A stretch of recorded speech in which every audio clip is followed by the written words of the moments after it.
नमस्कार, मैं हूं ज्योति सिंह। बोलने से बदलेगा में आज हम बात करेंगे टी बैग्स की। क्या आपके टी बैग्स में भी प्लास्टिक है? जी हाँ, ये हम नहीं कह रहे हैं, दरअसल एक स्टडी ये कह रही है।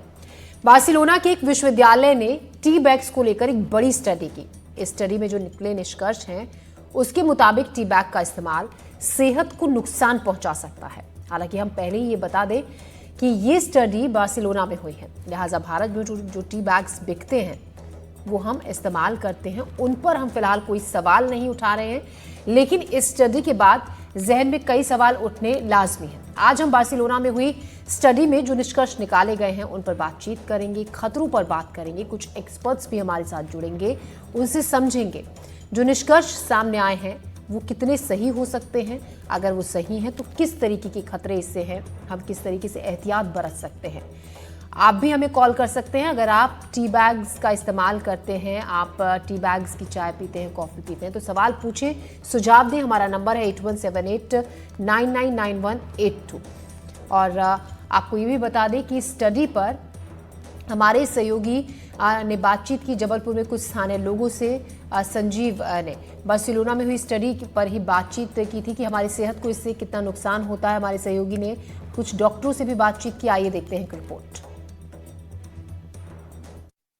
बार्सिलोना की एक यूनिवर्सिटी के रिसर्च में आया है कि जो पॉलीमर के टी बैग्स हैं उससे गर्म पानी में जब डाला जाता है तो अरबों नैनो पार्टिकल्स निकलते हैं, प्लास्टिक के कण निकलते हैं जो इतने सूक्ष्म होते हैं कि वो हमारे शरीर में जाते हैं, पेट के बाद खून में समाहित हो जाते हैं। वो बहुत नुकसानदेह है। तो हम इसके विषय में आज बात करने के लिए जबलपुर के मेट्रो हॉस्पिटल आए हैं। हमारे साथ डॉक्टर शैलेंद्र राजपूत सर हैं। सर, ये बताइए कि जो प्लास्टिक टी बैग्स डाले जाते हैं, नैनो पार्टिकल्स निकलते हैं, शरीर में क्या नुकसान होता है? देखिए, प्लास्टिक नैनो पार्टिकल्स शरीर के अंदर एब्जॉर्ब हो सकते हैं और वो बहुत सारी चीज़ों पे नुकसान करते हैं। जैसे हमारे कोagulation सिस्टम को भी डिस्टर्ब करते हैं, वो हमारे हीमोग्लोबिन वाले सिस्टम को भी डिस्टर्ब करते हैं, वो हमारे डिफरेंट ऑर्गन्स में जाके कैपिलरीज में फंस सकते हैं, जिससे कि लॉन्ग टर्म में हमारे ऑर्गन डिस्फंक्शन हो सकते हैं। और ऐसा कहा जाता है कि कार्सिनोजेंस भी हैं। हालांकि बहुत ज़्यादा स्टडी नहीं है इस पर कि वो कितना कार्सिनोजेनिक पोटेंशियल रखते हैं, पर वो कार्सिनोजेंस हैं ऐसा कहा जाता है। तो ये कैंसर होने की संभावना भी पैदा करते हैं। सर, इससे हार्ट में भी कुछ होता है, लीवर में भी प्रॉब्लम? हाँ, ये सारे एंड ऑर्गन्स में जाके जो स्मॉल कैपिलरीज होती हैं वहाँ पे जाके फंस सकते हैं और उसके आसपास थ्रोम्बोसिस बन जाती है, क्योंकि ये बायोडिग्रेडेबल नहीं है ना। ये नैनो पार्टिकल, जरूर आप बोल रहे हैं नैनो पार्टिकल्स की आंख से नहीं दिख रहे हैं, बहुत छोटे हैं, लेकिन हमारे शरीर के अंदर ये बहुत बड़े हैं, क्योंकि हमारे शरीर में उससे भी सूक्ष्म चीजें हैं। तो वो हमारे शरीर के अंदर बहुत बड़े हैं और उसके आसपास एक तरीके का थ्रोम्बोटिक इवेंट्स हो जाता है, जिसके कारण हमारे स्मॉल कैपिलरीज ब्लॉक हो सकते हैं और जिससे डिफरेंट ऑर्गन्स को डिस्फंक्शन हो सकता है। जी जी। सर, तो इसके लिए टेस्ट वगैरह कुछ हो सकते हैं क्या? नहीं नहीं, इसके लिए कोई ऐसे टेस्ट नहीं हो सकते हैं, लेकिन हाँ, यदि हमारे पास हमारे साइंटिस्ट कोशिश करके कुछ इस तरीके की डाटा उपलब्ध करा देते हैं तो हमें तो वैसे भी प्लास्टिक फ्री अर्थ बनाना चाहिए। और हम उस चीज़ पे सारी सरकारें लगातार काम कर रही हैं, क्योंकि ये बायोडिग्रेडेबल नहीं होने के कारण ये एक तरीके का बहुत बड़ा नुकसान है हमारी अर्थ के लिए। लेकिन इस पे अभी भी बहुत सारा काम बाकी है। हम बात कर रहे हैं कि टी बैग्स ऐसा कर सकते हैं, लेकिन एक्चुअली तो हम देखते हैं कि हमारे सारे ठेलों पे प्लास्टिक के कप में ही चाय दी जाती है। डॉक्टर अरविंद जैन साहब हैं। सर, ये बताइए कि कैसे बचे हम इससे? देखिए sir, prevention is always better. तो सबसे अच्छा है कि प्लास्टिक का यूज ही अवॉइड करें। हम जो नॉन बायोडिग्रेडेबल आते हैं कपड़े के टी बैग, उनको प्रेफरेंस दें। जो हम प्लास्टिक के कपों में चाय पीते हैं उनकी जगह पे हमारे कुल्हड़ के बने हुए ज़्यादा अच्छे हैं, बायोडिग्रेडेबल भी होते हैं और पर्यावरण प्रदूषण से भी बचा जा सकता है। तो प्लास्टिक का जितना कम से कम उपयोग करेंगे उतना ही अच्छा है। तो बेटर टू, यदि आपको हमें प्लास्टिक के साइड इफेक्ट से बचना है तो better don't use plastic. Manisha ji, ये बताइए आप क्या सोचती हैं इस रिसर्च के बारे में? यही है कि ये जो चीज़ें बनाई गई थी, ये बनाई तो इसलिए गई थी ताकि जो ह्यूमन के काम को इजी करने के लिए, बट इसके अपने ही साइड इफ़ेक्ट्स भी हैं। मेनली जो है इन चीज़ों का यूज़ आज के यूथ कर रहे हैं क्योंकि उनको टाइम बचाना है, वो इतनी बिजी लाइफ है, साथ में उनको काम भी नहीं पसंद है करना, बट इसके अपने ही साइड इफ़ेक्ट्स हैं। तो बेटर यही है कि आपको इन सब चीज़ों का यूज़ जितना मिनिमाइज़ कर सके आपको करना चाहिए।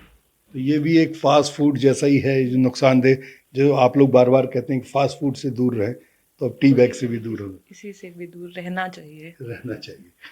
तो हमारे सारे डॉक्टर्स का कहना ये है कि ये जो नुकसान है ये बहुत बड़ा नुकसान है, दिखता नहीं है लेकिन हो सकता है।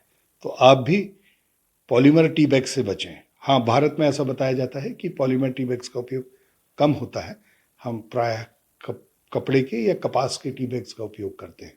तो अब अगली बार जब भी आप टी बैग खरीदने के लिए जाएं तो इस बात का ध्यान रखें कि वो बना काहे से है। वीरेंद्र शर्मा के साथ संजीव चौधरी, एनडीटीवी के लिए। तो हमारे सहयोगी संजीव चौधरी की रिपोर्ट आप देख रहे थे और जो डॉक्टर्स हैं, जो एक्सपर्ट्स हैं, वो बता रहे थे कि कितना नुकसानदायक ये हो सकता है।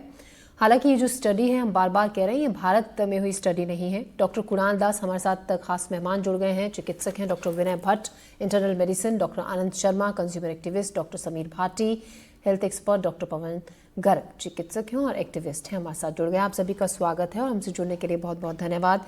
जो हम ये स्टडी दिखा रहे हैं, जो बार्सिलोना में ये स्टडी हुई है टी बैग्स को लेकर, डॉक्टर कुणाल, सबसे पहले ये जानना चाहेंगे इस स्टडी में जो बातें सामने आई हैं उसको लेकर आप क्या सोचते हैं? देखिए, क्योंकि इस स्टडी के जो नतीजे आए हैं उसको सुनकर, देखकर हर वो शख्स परेशान और डरा हुआ होगा कि हम भी टी बैग का इस्तेमाल करते हैं, जो टी बैग्स की चाय पीना पसंद करते हैं।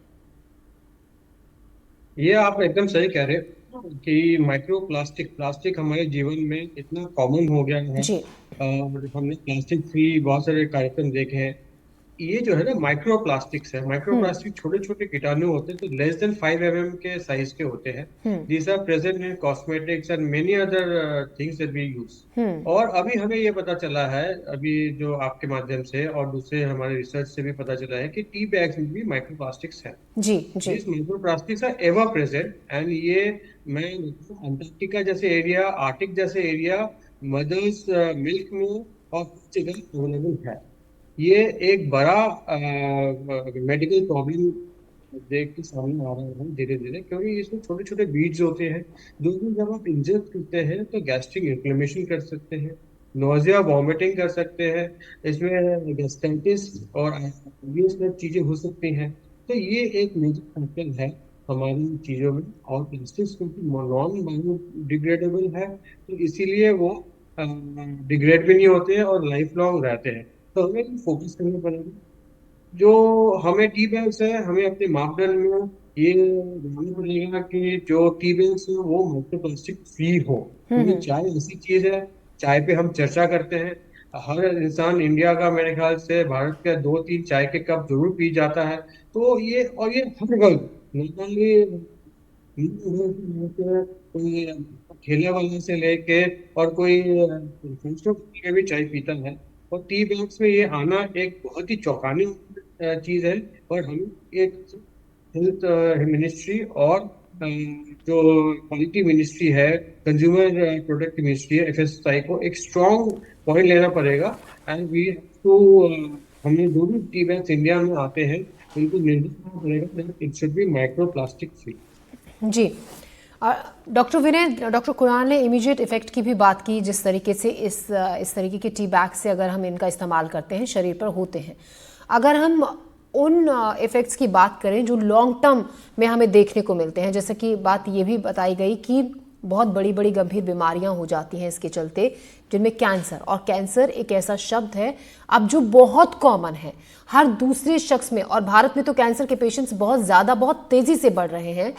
तो ऐसे में क्या आप ये मानते हैं कि इतनी बड़ी बीमारियों के लिए ये भी जिम्मेदार हो सकती हैं? क्योंकि बहुत ज़्यादा आजकल देखिए, क्योंकि इतने जब आप ग्रीन टी और ऐसी ऐसी चायों का जब इतना आप विज्ञापन देखते हैं, बहुत सारे लोग सिर्फ इसलिए टी बैग्स वाली चाय इस्तेमाल करते हैं, जो ग्रीन टी स्पेशली, कि इतने विज्ञापन हम देखते हैं कि आप पतले हो जाएंगे अगर आप 2 महीने ग्रीन टी पी लेंगे। तो देखिए, हम ना तो किसी के खिलाफ बोल रहे हैं, बार बार ये बात मैं दोहरा भी रही हूँ, सिर्फ इस स्टडी पर हम बात कर रहे हैं, लोगों को जागरूक करना हमारा मकसद है। सर, आप मानते हैं? देखिए, इसके 2 एस्पेक्ट्स हैं। पहला है कि जो हम टी बैग देखते हैं उसके अंदर में क्या कंपोनेंट है। जी। अगर उस कंपोनेंट के अंदर में आपका चाय है, ग्रीन टी है, व्हाइट टी है, हर्बल टी है, क्योंकि उसमें बहुत सारे इंग्रेडिएंट्स और भी रहते हैं जी। तो एज सच वो शरीर को हानिकारक नहीं देते, क्योंकि उनमें एंटीऑक्सीडेंट प्रॉपर्टीज होती हैं, तो वो कई बार बेनिफिशियल भी होते हैं। लेकिन जो उसकी पैकेजिंग है वो इम्पोर्टेंट होती है। तो पैकेजिंग के अंदर में किस मटेरियल को यूज किया जाए वो इम्पोर्टेंट होता है। की विषय में quality of the T is very, quality of the tea bag और टी मटेरियल जिससे बनता है वो बड़ा इंपॉर्टेंट होता जी है। तो जो सेफ टी बैग्स हैं वो बनते हैं पेपर से, वो बनते हैं सेलुलोज से, लेकिन जी उनके साथ साथ क्या होता है कि जब आप पेपर को यूज करेंगे तो आप उसको ब्लीच करोगे तो उसमें क्लोरीन आएगा तो वो हमारी चाय में चला जाएगा, हीट हाँ होने से उसके भी टॉक्सिन्स बन सकते हैं। अब केवल उसमें ब्लीचिंग नहीं है, आपने उसमें एक स्टेपल भी लगा रखा है, उसमें आपने ग्लू भी लगा रखा हाँ है, हाँ उसमें एक पेपर भी लगा रखा है, और पेपर की जो ऊपर की कोटिंग है उसमें भी प्लास्टिक है। जी तो वो भी जब आप बॉईल करोगे, उसको स्टीप करोगे, तो उसके अंदर में वो प्लास्टिक घुल के हमारे खाने में आ सकता है। सो लॉन्ग टर्म के लिए इस पे बहुत सारा रिसर्च चल रहा है आज की डेट में टू फाइंड आउट कि इसका क्या हो सकता है। बट जैसे डॉक्टर कुणाल ने बताया कि एक तो जीआई इफेक्ट्स बहुत होते हैं प्लास्टिक के, बिकॉज उसके कारण आपका गैस्ट्राइटिस हो सकता है, उसके कारण डाइजेशन प्रॉब्लम, इंडाइजेशन वगैरह हो सकता है। सेकेंडली क्या होता है कि लॉन्ग टर्म के अंदर प्लास्टिक जब यूज करते हैं हम लोग, तो उसमें कार्सिनोजेनिक इफेक्ट्स हो सकते हैं, जी क्योंकि जब वो हीटिंग प्रोसेस है या डाइजेशन प्रोसेस से गुजरता है तो उसमें ऐसे कुछ केमिकल्स बन जाते हैं जो हार्मफुल हो सकते हैं। आपने ये भी नोट किया होगा कि हम प्लास्टिक को माइक्रोवेव में नहीं डाल देते, जी जी या हमारे जी बच्चों की जो बॉटल्स होती है पीने के लिए, दूध पीने के लिए, उसमें भी हम लोग जो है specific grade of material use करते हैं which should be plastic free. क्यों? क्योंकि हमें पता है कि प्लास्टिक से हेल्थ हजार्ड हो जाते हैं।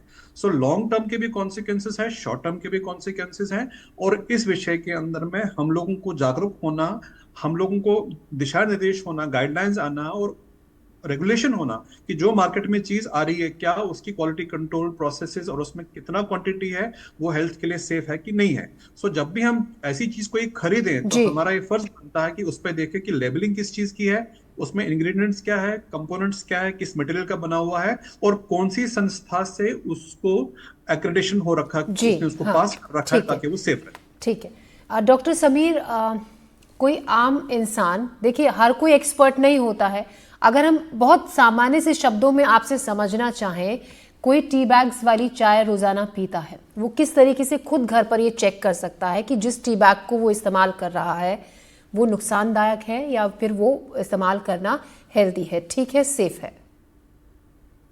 क्या कोई तरीका है सर इसका? हाँ, इसमें जब तक क्योंकि प्लास्टिक के ऊपर, माइक्रो प्लास्टिक के ऊपर बहुत तरह की ऑनगोइंग रिसर्च होती है, और कई बार जब तक कोई डायरेक्टिव्स और गाइडलाइंस ऐसी आती नहीं है तब तक ऐसा घर पर उसको खैर चेक नहीं कर सकते। नहीं कर बट सकते। जैसे कुछ चीज, हाँ कुछ चीजें जैसे बताई गई है कि कुछ चीजों पे जैसे स्टेपल करना, स्टेपल करने को बैन किया गया है, क्योंकि उसमें कुछ इस तरह की कंप्लेंट्स मिली थी कि जी कोई भी उसको अगर इंजेक्शन करता है, अंदर चला जाता है तो हार्मफुल हो सकता है। पर वो ऑनलाइन डिलीवरी में वो हो सकता है, वो करके भेजते हैं कई जी बार। तो ऐसी सावधानियां कुछ आपको ध्यान रखनी है खास तौर पे। पर जैसे अभी स्पेसिफिकली इस रिसर्च में बात की है कि जो पॉलीमर बेस्ड टी बैग्स है, तो अगर वो मेंशन्ड होगा तो वो बैन है, जैसे वो नहीं यूज कर सकते, वो आपके लिए रिस्की हो सकता है। तो वहां पर अगर, क्योंकि हम उतना ज्यादा घर पर उस तरह से रीड नहीं करते कि इसका जो पैकेजिंग मटेरियल है वो किस तरह का इस्तेमाल किया गया है, कि आपके सामने तो सर्व की गई है वो, तो आप उसका पैकेजिंग मटेरियल पढ़ने की अभी हमारी उस तरह की हैबिट्स नहीं बनी है। पर मोटे तौर पर आप ध्यान रखिए कि देखिए उसका इफेक्ट आपको उसके अंदर जो चीज है उसी से मिल रहा है। तो जितना हो सके कोशिश करिए कि अगर आप ग्रीन टी या किसी भी तरह से जो भी आप टी इस्तेमाल कर रहे हैं उसका डायरेक्ट लीव्स का इस्तेमाल करिए ना, पत्ती का इस्तेमाल करिए। तो जिन जिन चीजों पे ऑनगोइंग रिसर्च चल रही है, जितना हो सके अगर आप उनको अवॉइड करें तो बेहतर है। इसमें एक चीज यही है, और जैसा बात की, देखिए ये चीजें तो हमारे एंटर बॉडी के अंदर करती है, अब कुछ चीजें आपके लंग्स के थ्रू एंटर करेगी। ऐसे जैसे हम बात करते हैं कि जो इंडोर आउटडोर डस्ट है जी वो जी इनहेल होगी लंग्स के थ्रू, कुछ फूड पार्टिकल के थ्रू एंटर करिए। पर ये डायरेक्ट जैसे बात करें, क्योंकि टी बैग आप डायरेक्ट उसमें गर्म पानी के अंदर डिप कर रहे हो, तो इस वजह से थोड़ा यहाँ पर ज्यादा आपको कॉशियस होने की जरूरत है कि अगर आप उसको खोलकर निकाल कर जी और फिर आप छान कर पिए तो वो ज्यादा बेहतर रहेगा। जी। तो आप कह रहे हैं कि ये बेटर है कि आप जो टी बैग के अंदर जो सामग्री है, जो भी उसके अंदर रखा हुआ है, आप उसको खोल कर यूज़ कर लें तो क्योंकि इस पर स्टडी अभी भी चल रही है, आप सभी एक्सपर्ट्स का ये मानना है। डॉक्टर आनंद शर्मा, कहाँ एक तरफ ये जगह जगह ये अवेयरनेस लोगों में फैलाई जा रही है कि प्लास्टिक फ्री किचन को किया जाए, और ये हो भी रहा है। बहुत से लोग ऐसे हैं कि अब लोग अपने जो किचन से हैं वो प्लास्टिक कम कर रहे हैं या बिल्कुल नो प्लास्टिक उन्होंने कर दिया है। वहीं दूसरी तरफ आप किचन से एक तरफ वो प्लास्टिक हटा रहे हैं, लेकिन एक ये प्लास्टिक जो डायरेक्ट आपके अंदर जा रही है गर्म पानी में जब आप प्लास्टिक बैग को डिप करते हैं। जी, ये पूरा का पूरा जो है वायलेशन है कंज्यूमर प्रोटेक्शन एक्ट के हिसाब से। जी। ऐसा कोई भी उत्पाद बाजार में बेचा नहीं जाना चाहिए जिससे स्वास्थ्य को या जान माल को किसी तरह की क्षति उपभोक्ता को होती हो। जो अभी चर्चा में आई, पहले बड़ा गंभीर मामला सामने आया था जब इसके ऊपर स्टेपल पिन से होती थी, और पहले तो हम देख रहे थे कि एल्युमिनियम की पिन से स्टेपल होकर टी बैग्स आ रहे थे, और उसमें बहुत सारे इंसिडेंट सामने भी आए कि ये चाय के साथ कई बार पेट में चले गए और उससे गंभीर नुकसान पहुंचा। तो ये केवल चाय के बैग से जुड़ा हुआ सवाल नहीं है, क्योंकि अगर हम आज बात करें बोतल बंद पानी की, जो प्लास्टिक की बोतलें आ रही है वो सारे दिन स्टॉल्स पे दुकानों पर धूप में पड़ी रहती है, और उसके अंदर पूरा का पूरा प्लास्टिक, उनका गर्मी की वजह से, धूप की वजह से जो बोतल बंद पानी आप पीते हैं वो बहुत गंभीर आपको नुकसान पहुंचाता है। तो इन सब मामलों को लेकर ये दुर्भाग्यपूर्ण बात है कि भारत में अभी भी न तो प्रॉपर उसकी स्टडी होती है और न ही जो एफएसएसआई जिसका जिम्मेदारी है इसके संबंध में स्पष्ट कानून बना के उनको लागू करने की, वो इस दिशा में कोई प्रभावी काम कर रही है। लेकिन डॉक्टर अनंत, अभी भी आप सभी जिस तरीके से बता रहे हैं कि वो पिन जो स्टेपल की जाती थी उसको लेकर ऑब्जेक्शन उठाया गया था और बैन किया गया था, लेकिन अभी भी बहुत से ऐसे टी बैग्स होते हैं जिनमें पिन अभी भी लगी होती है। हाँ, और वो पिन इतनी खतरनाक है कि जब वो अंदर बॉडी में चली जाती है तो वो पूरी हाथ नाल तक कट लगा देती है, और एक दो केस तो ऐसे भी आए जिसमें जानलेवा ये चीजें साबित हुई है।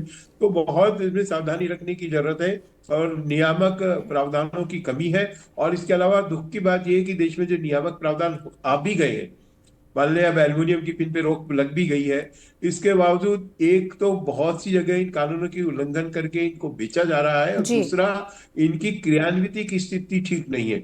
इन कानूनों को जिस सख्ती के साथ लागू किया जाना चाहिए था वैसे ये लागू भी नहीं हो पा रहे जी। और जहां तक आपने इस स्टडी की बात की है तो मैं बता दूं कि भारत में इस तरह की प्रयोगशालाएं ही बहुत कम है जहां इस तरह की उच्च स्तर की स्टडी हो सके कि इनके साथ जाने वाली जो दूसरी सामग्री है वो शरीर को कितना नुकसान पहुंचा रही है। उस दिशा में हमें संस्थागत ढंग से इन्वेस्टमेंट की दृष्टि से भी और अनुसंधान की दृष्टि से भी बहुत काम करने की आवश्यकता है। तो आप कह रहे हैं कि इतनी इस तरीके की लैब्स भी इंडिया में नहीं है जिनमें अच्छी तरीके से नियम पूर्वक जांच हो सके, उनकी भी बहुत कमी है लैब्स की, उस तरफ भी ध्यान दिया जाना चाहिए। डॉक्टर पवन, क्योंकि प्लास्टिक पर बात हो रही है, कितना खतरनाक ये शरीर के लिए है, मेरा एक सवाल आपसे पहला ये कि क्या वाकई में जैसा कि कहा जाता है कि किचन में भी अगर किसी प्लास्टिक के डब्बे में आपने कुछ रखा हुआ है तो धीरे धीरे उससे कुछ ऐसे पार्टिकल्स रिलीज होते हैं, जो भी सामान उस प्लास्टिक बॉक्स में रखा है वो उसमें मिलते हैं, और फिर जब वो आप अंदर लेते हैं, खाते हैं उसको, तो वो आपके शरीर में जाकर नुकसान पहुंचाता है। क्या ऐसा है? प्लास्टिक डब्बों में अगर कोई सामान रखा है तो वो भी नुकसान करेगा?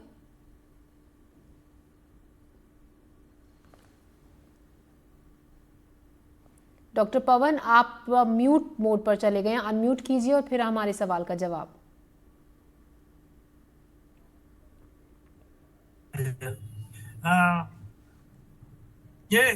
As one of the consumer activists told, it's definitely the long-term effect of plastic, whatever form it is in, maybe in, as you asked, in our kitchen. The long term of plastic in any way is really a carcinogen. It's proved now with research with this, particularly with all the plastics, I mean to say. They are carcinogen. It's proved now.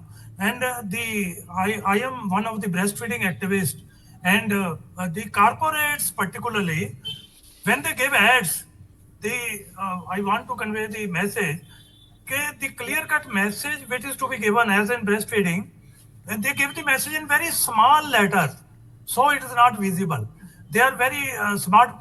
The corporates are very smart to और ads देने में ना, वो जैसे किसी भी चीज में तो एड वो इस तरीके से देते हैं कि जो प्रॉपर मैसेज जाना चाहिए वो बहुत स्मॉल लेटर्स में होता है. I will say the government should regulate, number one.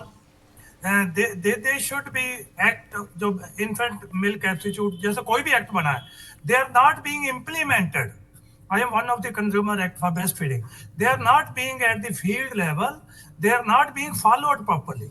That is really a message I want to give. Right? Okay.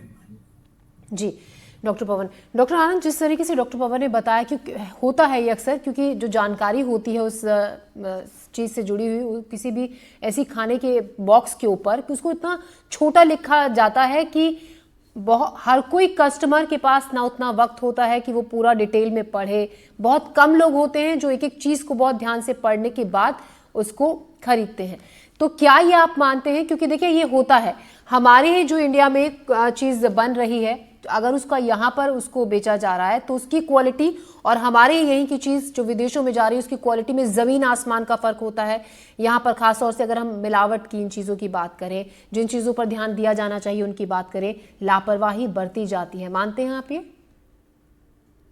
बिल्कुल, ये बिल्कुल स्पष्ट है कि यहाँ पर जो कानून है वो जहाँ कानूनों में भी कमियां हैं वहीं उनको लागू करने की प्रक्रिया में भी कमी है। भारत से बहुत सारा सामान जब दूसरे देशों में जाता है तो उनके जो फूड और ड्रग्स के कानून है वो अधिक सख्त है। और अभी हमने पिछले दिनों देखा, मसालों के मामलों को लेकर देखा, पूरे देश की जो नामी ब्रांड कंपनियां मसाले बना रही थी, जब बाहर वो मसाला गया है तो उसके अंदर इस तरह की चीजें पाई गई कि जिसकी वजह से उनको वहां प्रतिबंधित होना पड़ा।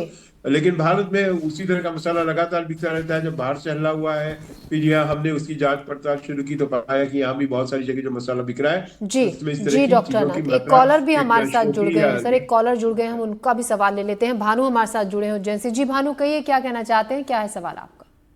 मैडम जी, मेरा ये कहना है कि जो चाय की पत्ती जितनी भी है इसमें एक तो पशुओं की चमड़ी की वो मिक्सचर करके वो कलर मिला के मिलाया जाता है और अधिकारियों को सब मालूम है कि इसमें क्या मिल रहा है। सारा भ्रष्टाचार का खेल है, सारे कुएं में भांग घुली हुई है। अधिकारी जब तक जागरूक नहीं होंगे तब तक अपन रात दिन इस विषय पे बहस करते रहो, जनता मरती रहेगी। अधिकारियों को तो क्या है, रिश्वत चाहिए। उनके बच्चों को बड़े बड़े एडमिशन कहाँ से मिलेंगे? 20-30 हजार रुपए की तनख्वाह मिलती है। अगर ये घपला नहीं करेंगे, रिश्वतखोरी से रिश्वत नहीं लेंगे, फ्रॉड करने वाले मिलावटी से अगर ये रिश्वत मिलेंगी तो इनका घर कैसे चलेगा, इनके बच्चे कैसे पढ़ेंगे? जी भानु जी भानु जी, आपका अपनी राय रखने के लिए शुक्रिया। तो एक आम नागरिक की आवाज हम सुना रहे थे जो हर खाने की चीज में मिलावट को लेकर अपनी परेशानी, अपनी चिंता जाहिर कर रहे थे। डॉक्टर कुणाल दास, जिस तेजी से हमारे देश में जिस तेजी से नंबर्स बढ़ रहे हैं ऐसी ऐसी गंभीर बीमारियों के, क्या आप मानते हैं एक बड़ी वजह है खाने पीने की चीजों में जिस तरीके से मिलावट इन दिनों बढ़ रही है? एकदम सही कह रहे हैं। ये बहुत ही हम तो रोज ओपीडी में देखते हैं कि कहीं ना कहीं मिलावट की वजह से खान पीन के फूड एंड वाटर इतने डिजीजेस आते हैं हमारे पास। ओपीडी के 24% इसी चीज के आते हैं कि आईबीएस की वजह से प्रॉब्लम है, गर्ट की वजह से प्रॉब्लम है, खान पीन की वजह से प्रॉब्लम है। कहीं बाहर गए, मॉल में गए, वहाँ पे खाना पीना नहीं ठीक था तो ये बहुत अच्छा इम्पोर्टेंट पॉइंट है। आज हमारे लाइफस्टाइल ऐसा हो गया है तो घर पे भी हम जोमेटो स्विगी से मंगाते हैं तो प्रॉब्लम होती है जो बाहर का खाना उसमें तेल का यूज होता है, इंग्रेडिएंट्स का यूज होता है, वो हमें पता नहीं है। हम सोचते हैं कि वो ठीक है, लेकिन जो घर में हम अपने हाथ से, माँ जो अपने हाथ से बना देती, रोटी बना देती या आटा पीस के बना रोटी बनता था, वो मसाले भी जेन्युइन होते थे, सामान भी जेन्युइन होता था। तो ये एक बहुत इम्पोर्टेंट पॉइंट है। सेकेंड, जो हम सीरियल यूज करते हैं, गेहूं यूज करते हैं, राइस यूज करते हैं, उसमें क्या केमिकल्स मिलाए जा रहे हैं, क्या पेस्टिसाइड्स खाद मिलाए जा रहे हैं, उसकी क्या क्वालिटी है, उसमें क्या केमिकल्स है, वो भी एक बहुत इम्पोर्टेंट पॉइंट है हमें देखने को मिले। तो ऑर्गेनिक में हो, ग्रीन वेज तरीके से तो हमें से खान पीन वो रहे, क्योंकि चीज वही है, क्योंकि नहीं होगा, बिजनेस नहीं होगी तो हेल्दी पॉपुलेशन होगा, हेल्दी इंडिया रहेगा। जी डॉक्टर पवन गर्ग, क्या आप मानते हैं कि भारत में अगर हम बात करें जो फूड सेफ्टी नॉर्म्स हैं उनको उतना सीरियसली नहीं फॉलो किया जाता है जिस तरीके से किया जाना चाहिए? I tell you, for the public and for the main ये है ही यही कि पहले तो गवर्नमेंट रूल्स ही बहुत कम है, नंबर 1 जी। अगर है वो लोअर लेवल पे and lower this you can say implement ही नहीं होते हैं। अगर ये गवर्नमेंट रेगुलेशंस प्रॉपर हो जाए जी और वो इम्प्लीमेंट प्रॉपरली एक्ट हो जाए तो that is the only thing the consumer activist and every person must try for that ये at every level I tell you, particular this. और ये मैं एक और कमेंट करना चाह रहा हूँ कि इसका लॉन्ग टर्म जो नर्व्स के ऊपर इफेक्ट है, अल्जाइमर डिजीज है, ये तो बाद में आते हैं, क्योंकि इमीडिएट इफेक्ट जो है वो तो आपको पता चल जाएंगे, परंतु इसके जो इफेक्ट है वो बाद में है, ओल्ड एज में आएंगे। लॉन्ग टर्म प्लास्टिक के वो ओल्ड एज में आते हैं, न्यूरोटॉक्सिक नर्व्स डैमेज हो जाती हैं, तो वो कितना हम हार्म कर रहे हैं, कितना हम हॉस्पिटल की रश को बढ़ा रहे हैं। तो governments must be serious about these things. जी, तो नियम सख्त होने चाहिए, जिसमें जो शायद अभी नहीं है उनको इम्प्लीमेंट नहीं किया जाता है। अगर कुछ नियम भी हैं उनको सख्त किए जाने की ज़रूरत है, और लॉन्ग टर्म इसके रिजल्ट्स दिखते हैं शरीर पर, और कहीं ना कहीं बड़ी बीमारियों की वजह भी है, जो तेज़ी से नंबर्स बढ़ रहे हैं, कुछ ऐसी बीमारियों के जो एक्सपर्ट्स जैसा कि बता रहे हैं, जो अब बहुत तेज़ी से उनके कैंसर जैसी बीमारियां हर दूसरे शख्स को हो रही हैं, और भारत में जिस तेज़ी से बड़ी बड़ी बीमारियों के मरीज बढ़ रहे हैं वो वाकई में चिंताजनक है। डॉक्टर कुणाल दास आप हमारे साथ जुड़े, डॉक्टर विनय भट्ट, डॉक्टर अनंत शर्मा, डॉक्टर समीर भाटी और डॉक्टर पवन गर्ग, हमसे जुड़ने के लिए, तमाम जानकारी के लिए आपका बहुत बहुत शुक्रिया। तो हमारे स्पेशल बुलेटिन में अभी के लिए इतना ही। कुल मिलाकर अगर आप पी रहे हैं डिप वाली चाय, तो जो एक्सपर्ट्स हमें जानकारी दे रहे थे उनके मुताबिक आप वो बैग से निकाल कर खोल कर आप उसका इस्तेमाल कर सकते हैं। हमारी स्पेशल बुलेटिन में इतना ही, दीजिए इजाजत, नमस्कार। टी बैग पर यह स्टडी भारत में नहीं की गई है, न ही इस स्टडी में इस्तेमाल किए गए टी बैग ब्रांड्स का जिक्र किया गया है। बार्सिलोना में हुई इस स्टडी में निकाला गया निष्कर्ष वहां के शोधकर्ताओं की निजी राय है। ऐसे में हम ये नहीं कह सकते हैं कि भारत में बिकने वाले टी बैग पर भी ये बातें लागू होती है। हम जो टी बैग्स इस्तेमाल करते हैं उनकी वास्तविक स्थिति की सही जानकारी ऐसी चीजों की जांच के लिए निर्धारित हमारी संस्थाएं ही दे सकती हैं।